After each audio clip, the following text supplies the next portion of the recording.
রাজশাহী রাত 3:30টার সময় new market এলাকায় গোটাই শ্মশান হয়ে আছে, কোনো লোকজন নাই।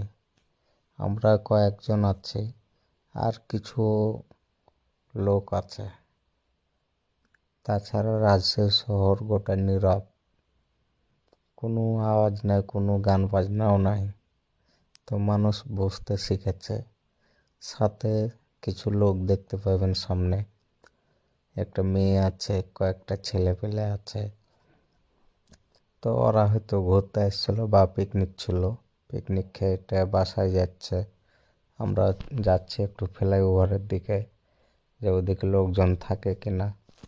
তো ওদিকে যায় দেখার পর আপনারাকে বলতে পারবো। তো নিউ মার্কেট এলাকাটা গোটা নীরব হয়ে আছে, কোনো আওয়াজ নাই।